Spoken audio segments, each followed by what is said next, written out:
What's up, my humans? Welcome to another episode of the Conscious Hotline.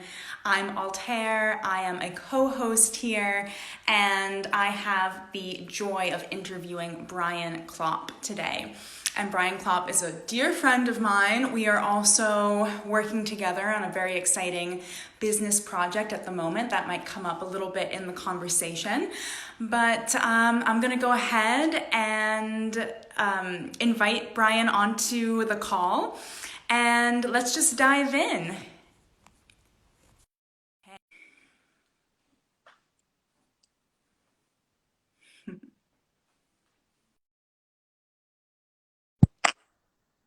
Hey, how's Thanks, it going? Brian. Hey.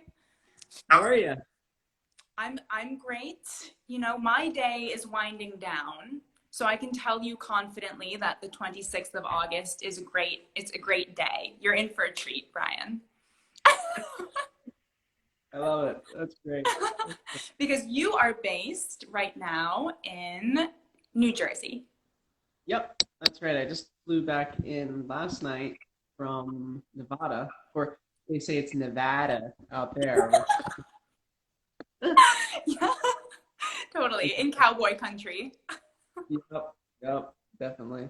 It's been- Well, I mean, I'm so stoked to have you on the show because you have so many incredible stories, Brian. I feel like every time we spend time together, you tell me another incredible story about your life. And it just belongs in a, I don't know, like a Wes Anderson film or something. There's always this like surreal quality to the things that unfold in your life. And it's a treat for me to hear your stories. And you know, you're a storyteller by profession. So it's no wonder to me, really, that all of these incredible circumstances kind of fall into your lap. But anyway, on the Conscious Hotline, we like to start every episode with a juicy question, kind of an edgy question to put you on the spot and to give our listeners an extra insight into your personality and what makes you tick. So, are you ready? Because it's coming at you. I'm ready. That sounds Okay, so my question to you is, when was the last time you were an asshole to uh, yourself? To to my, yourself. myself. Oh man. Um, to myself. I'm trying to think of like I can think of when I was an asshole to somebody else.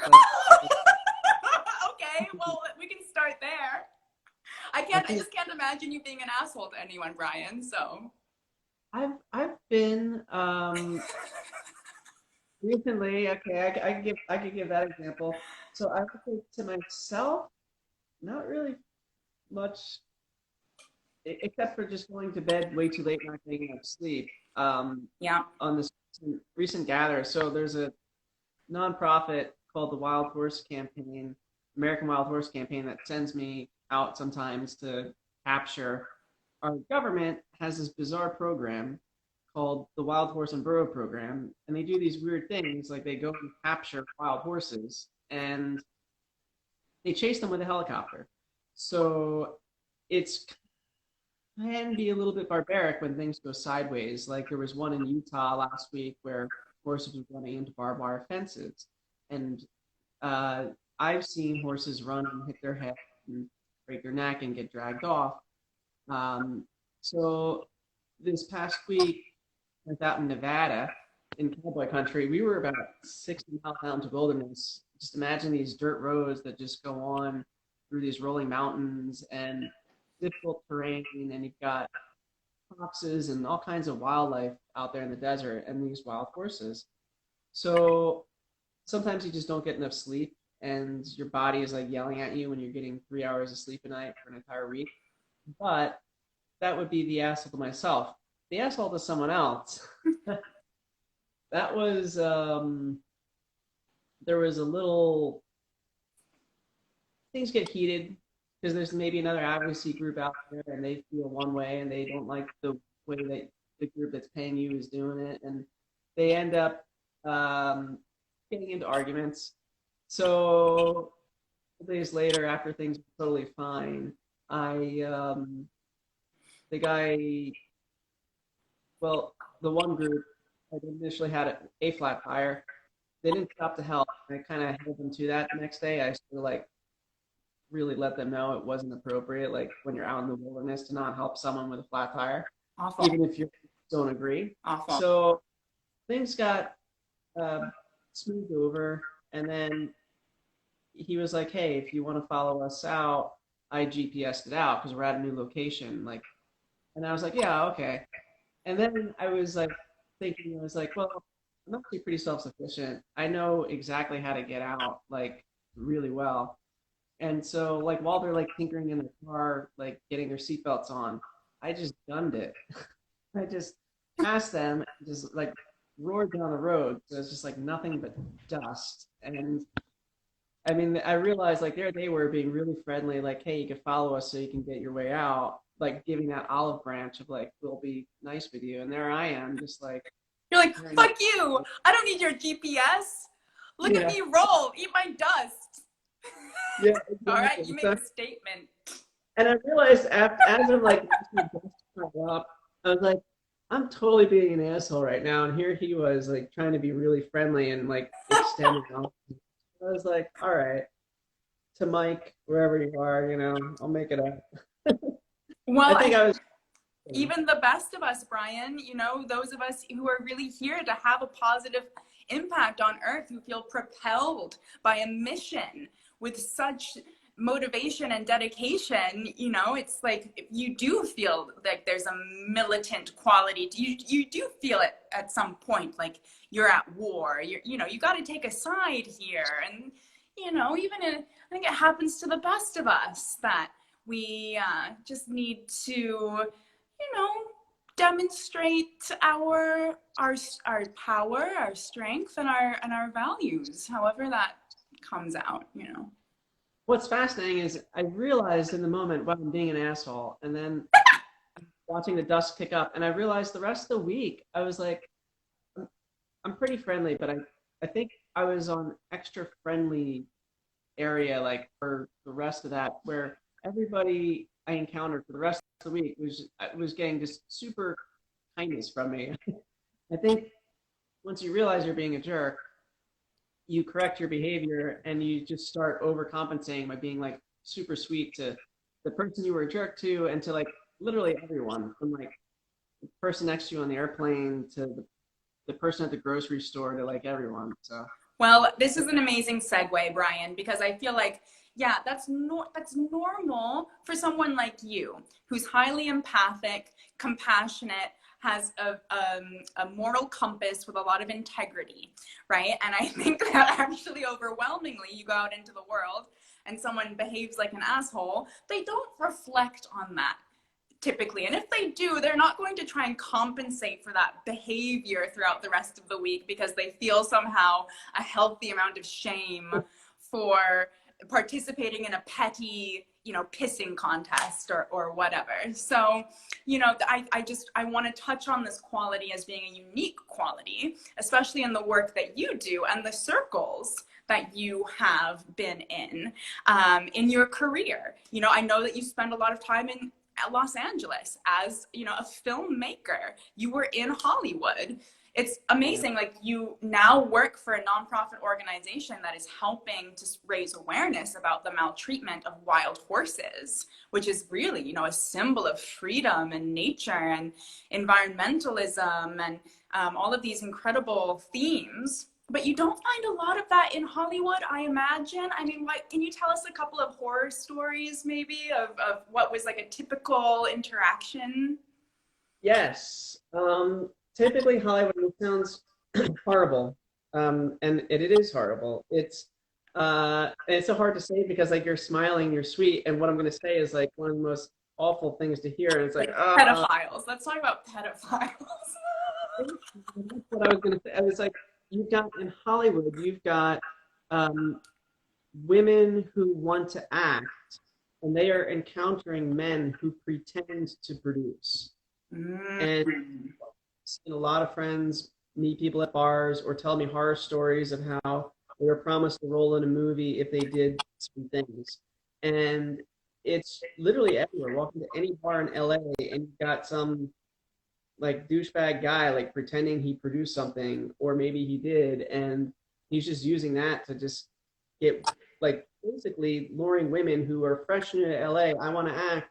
Oh, you did this one thing for some small HBO special once. Wow. So it's really kind of like a very pathetic environment to spend. All it was really, because making film kind of comes down to, do you have the money and the resources to do it?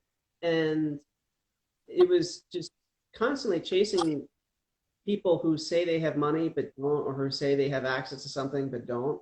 And so it's just a lot of BS. And you spend so much time going to meetings and driving everywhere for things that never really materialize. And then everyone, you might have a person that ends up being an Oscar nominee that is like humanitarian and really phenomenal and a beautiful project.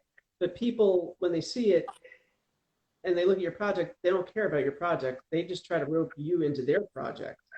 And it's like, so literally every single meeting I went to, it was like, oh, that's cool. And here's what I'm doing. And I want you to come and do this for it. And it's like, yeah, it just is a very concrete, selfish place, just the nature of it. And it doesn't mean all people are. I mean, there are some great pockets and there are some good people, but it's just very easy to get into that like rut. And yeah.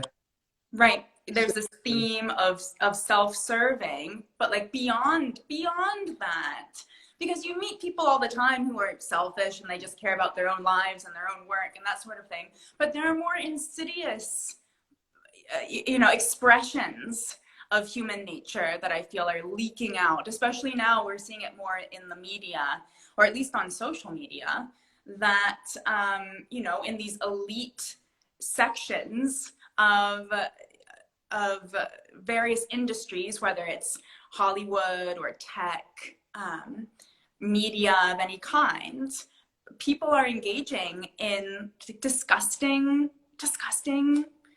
interests, projects, illegal activities that just go beyond, like tax evasion.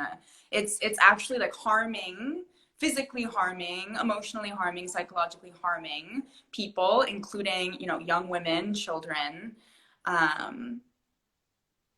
yeah, it's um, it's not an industry run by humanitarians out there. Wow. Yeah, that's well said. And it's it's very much a fraternity type structure where even a new company, um, for example, I don't know contractually if I'm allowed to name them, but it rhymes with Netflix. uh, they, when they were launching, if you had zero experience in the industry but you were friends with the people in the administration that worked there, you were getting hired.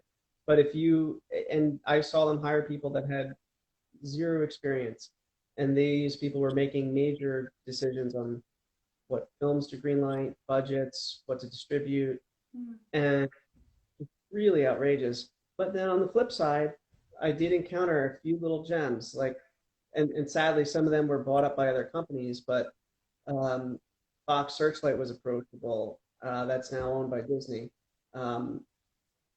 There's Virgin produced that without any credits to my name. Richard Branson's company looked at my script. Um, Kathleen Kennedy, who produced a lot of Spielberg stuff, she had her husband Frank Marshall look at the script. I don't know if they're husband, but business partner anyway. Um, so, and Paul Allen's company, co-founder of Microsoft, Vulcan, he does humanitarian projects. They looked at the script. So there were some pockets, like I said, but in general, yeah, like, Yeah, and, uh, and and how incredibly frustrating, because you approach your work with so much heart. And just to give our listeners a sense of the kind of content that you have contributed your time and energy and your genius to. You worked on the First They Killed My Father film, yep, which was produced by Angelina Jolie. It was about the Khmer Rouge in Cambodia. based on a book that exposed one woman's personal account of surviving the Khmer Rouge. You know, and you worked on that. You Yep, I worked Go for, ahead. um, and the long known who it's based on is an incredible institution and who's been through so much. And to travel around in Cambodia with her um, was pretty fascinating to see. I'm seeing comments from some people asking questions. I'll read that question because it in part relates to some of this. Do you think that pedophilia is in large part because of the hypersexualization of women and youthfulness and beauty? Yes, I absolutely see that in Hollywood. And what's fascinating is traveling to Cambodia, there is a huge issue with the sex trade.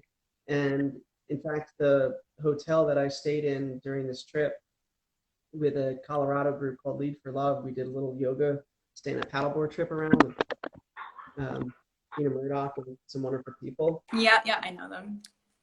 The placard on the hotel said this hotel does not support the child sex trade, and we report that. Um, and to see that as one of the major issues and the fallout after, well, a war left this country completely devastated, where parents would have 4 kids, and in order to feed them, they would have to sell off one of their kids to child sex slavery is a horrible thing Yes. to realize. And yet, um, we have a sex slavery in the U.S. Yes.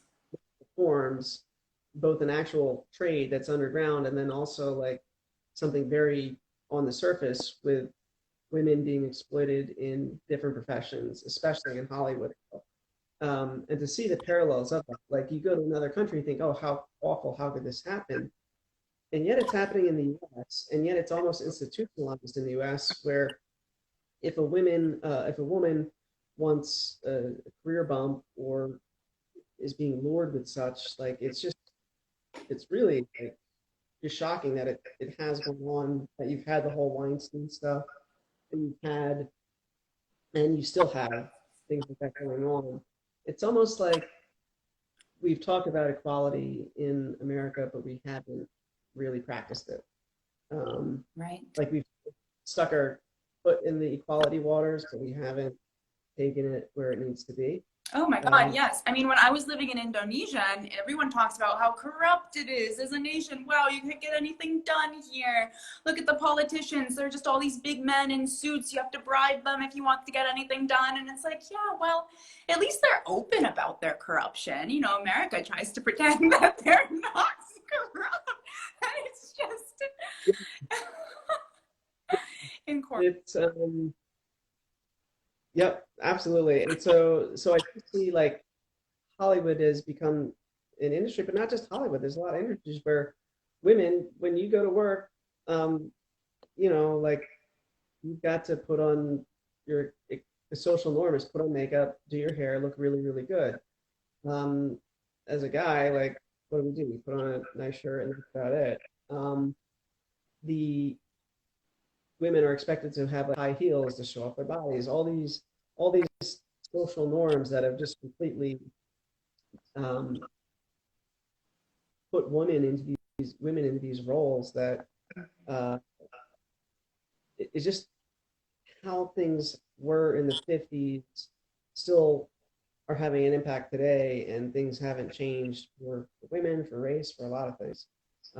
Like we still have remnants of things that shouldn't be the way they are. So I think Yes, we're well, at it's so much worse now because I mean, the sex industry is the highest grossing industry on the planet. I mean, how accessible porn is just as free media. And, you know, now it's like, okay, it's the 1950s where women were subjugated and in the sense that they have to maintain all of these various physical standards, behavioral standards. But now, I mean, I just think that there's a hypersexualized is a great word of women in the media, especially American women's, white women. yeah, and there's a fear and there's a shame coming forward. I have a good friend and writing partner on a project that it's really her story to tell, but she was working for a studio, but it wasn't a big studio. It was just like one of these no-name places that rents a space on the lot. So you think, oh, I'm on the Paramount lot. You're not on the Paramount. You're on the Paramount lot, but it's just some Joe Schmo renting a room. And they were making a movie with Alec Baldwin, and they gave her, she was the assistant, secretary, all that. They were essentially supplying her with drugs, and they told her if you do X, Y, and Z with the boss, you'll get the co-star role with Alec Baldwin. Right. And she did X, Y, and Z, and it just left her scarred and traumatized. She never got the part, and got completely used, where it just really um, messed her soul up for a bit. Yeah. And she wasn't the only one that they did that to. And that happens all over Hollywood. That I think part of it is there's shame of women coming forward. There's also no laws on the book, like no real penalties against the people. Like I mean, it should be considered rape, to tell a woman you have to do X, Y, and Z or you're going to get fired. Instead, it goes down to like a misdemeanor workplace Mm. thing that's they don't even consider it a crime. Mm. And so I think our laws need to be more supportive of women, Mhm. and I think to be some sort of enforcement. Um, yeah. Thank you so much, Brian, for your conscientious insight on this issue, especially because you've been an insider. And that's, you know, peeking behind the curtain of this industry. I know that it inspired you then after spending some amount of time in LA.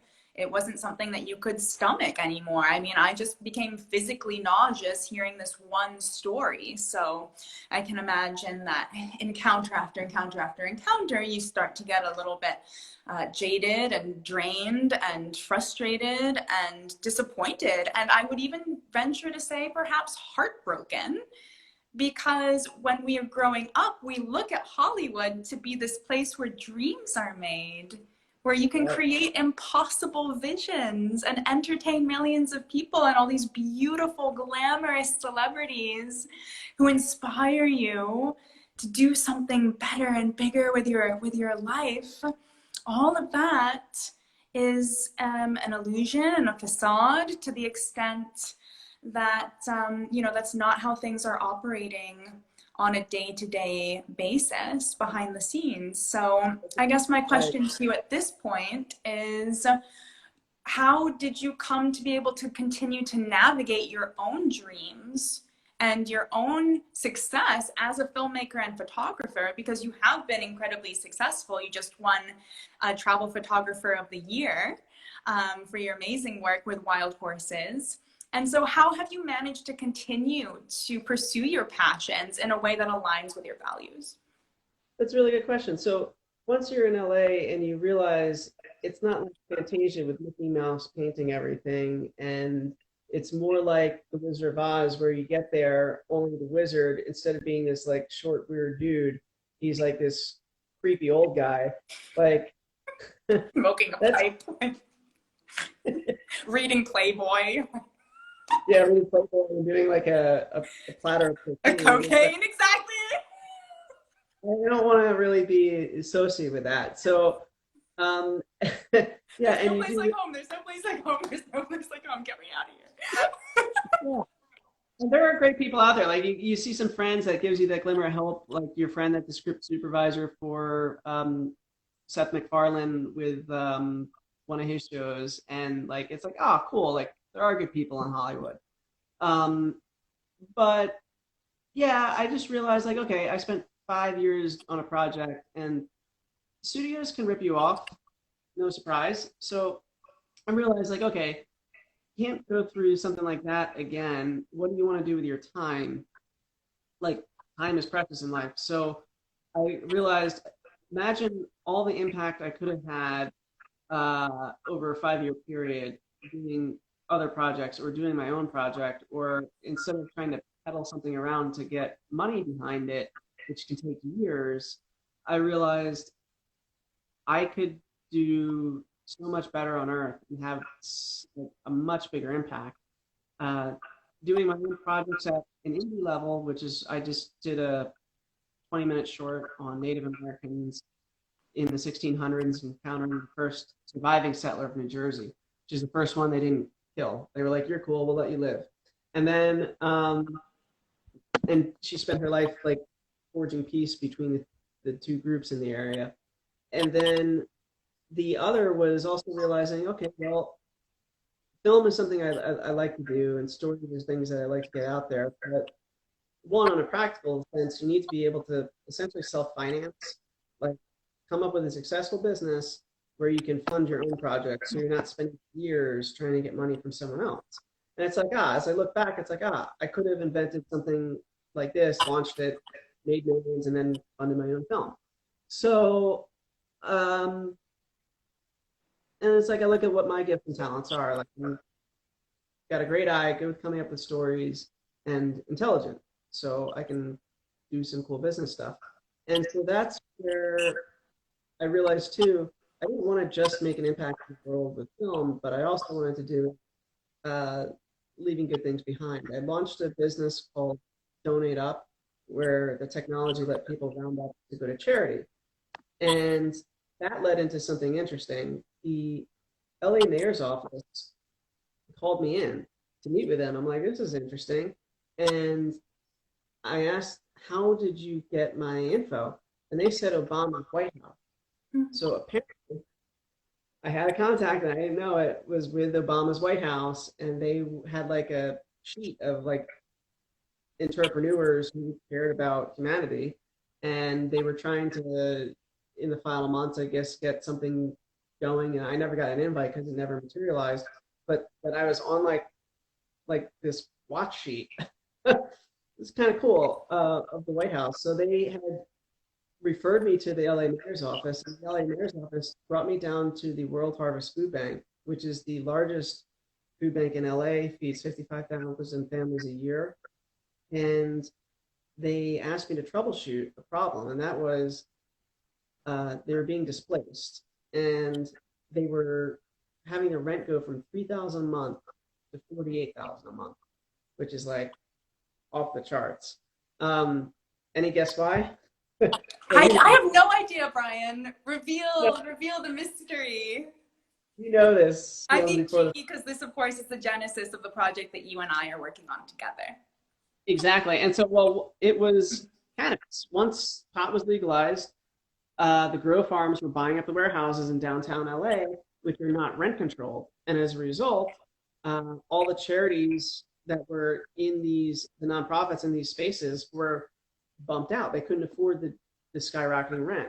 So I met with Glenn Curato, who runs the food bank, and we kind of came up with like, well, what if there was something that, if even one of these companies was a fraction of what it made, these nonprofits wouldn't have to like evict it. So he was able to get a farm, I think called Blue Farms or something, to get $10,000 a month from them, which helped them get a new place across town that was smaller. And we were able to just kind of brainstorm some cool ideas. And I thought, a CBD company could be cool to get into, because that's a little bit easier than cannabis. I could face the family at Christmas and all that. And then met Altair, and we came up with a beautiful brand called The Giving Herb. And it's been a phenomenal journey getting the brand, the labels, the manufacturing all set up, and it's ready to go now. And keeping the essence and spirit of there. But it all goes back to realizing, okay, I want to make a difference in the world. I want to have an impact. Where can I have an impact the quickest amount of time? As opposed to chasing a project that's going to take years and years and years and years and years. Truly, that's your North Star, is guiding you and keeping you in alignment. And if I do want to do a project still in film, it'll be my own, like that Native American project that we finished the editing, and now we're adding some Native interviews, and then we should be ready to distribute, hopefully in a couple months. And then the other thing is like, okay, well, you can always write a book.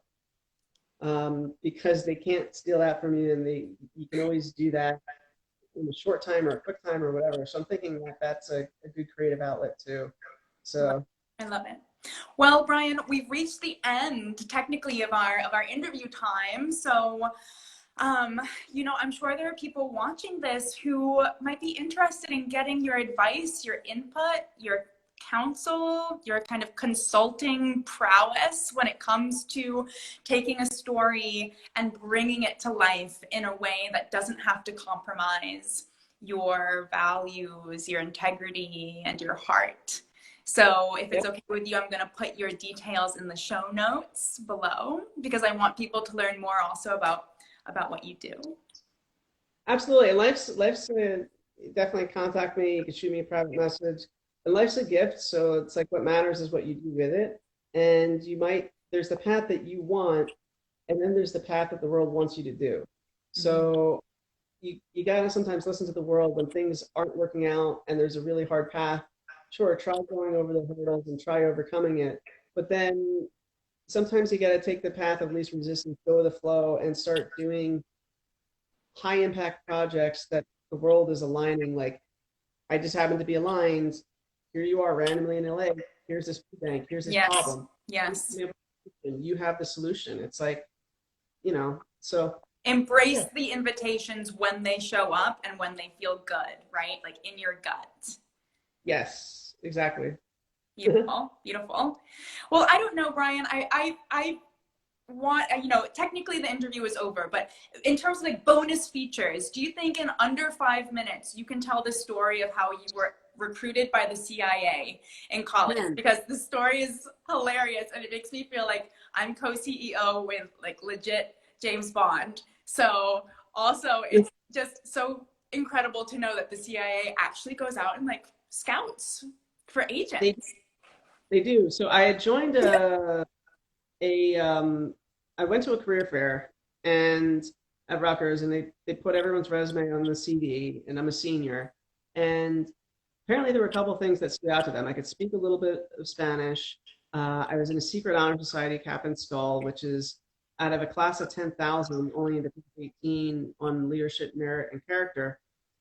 So I finished within the top 40 students in my entire class. Like I was a good student. So there was a lot that stood out to them that they liked from what they told me. And it's kind of exciting. You get a phone call on your answering machine. And it's like, this is the Coastal Information Association. You have a pass-through energy bill or something like that. And it's an acronym that is CIA, but it's like, something completely random, like to get you to call back. You call back and it's a dead number. It's just dead. And then you're like, oh, well, this is weird. And then as soon as you hang up, your phone rings. And it's like Brian Clopp. And it's like, yeah, are you alone? And I'm like, I thought it was my buddy Joe Natick, like from college, like, playing with me. I'm like, haha, Joe. Because like with Cap and Skull, we would do that, like call people like, are you alone? But no, it was like actually literally the CIA, and they said that they liked and there were a couple of phone calls after that, like clearly it was absolutely the CIA, no question about it, like it wasn't someone pranking. And they said they liked some of these things in the resume, and that there was they gave an example of, they said don't get a tattoo, and we were about to get tattoos. Get a tattoo. No distinguishing features. Okay. Yep. No distinguishing features. So, in case they like to identify your body, I'm like, okay. So they gave an example of how they would send me to Argentina to be a teach abroad, study abroad, teach abroad type thing, like where I would teach people English, and I would get USB sticks with info on a pipeline and bring that info back. Is like, and I'm like, oh, that's cool, but I have a much better cover. I want to be a screenwriter, and I can go into these areas and be like screenwriting. And they're like, no, that's not how that works. And I was like, yeah, but this guy like once did this TV show in like the 50s, and he was a CIA agent. And they're like, no, like Well, I was like, yeah, but I want to do You're like, wait, film. wait, wait, let me paint a picture for you. Yeah, yeah. I was like, I want to do film, and they're like, um, we don't like it when people do like any kind of art because it will translate into your book or your screenplay or whatever, and people will figure out like, and they're like, no, like we pick your cover. I'm like, yeah, but I can do it. And You're like, so we, hear me out. And so you didn't get the job. yeah, so they're like, if you ever want to, change your mind, they're like, doors open. You can reach out to us. I was like, okay. Well, I just love this story. Basically, the moral is if you ever get a phone call from the cold igloo agency, Yeah, yeah, pay that's attention. CIA. Okay, Brian. Well, such a pleasure to have you on. Thank you so much for sharing so many Yeah, incredible stories. And keep sharing those meaningful stories with our yeah. planet. Just do good in the world. That's all we gotta do. We'll do good. We'll do well, and we'll do good. Okay, Yeah, Brian. yeah. Have a beautiful day. Love you. Bye. Ciao. Love you too. Bye.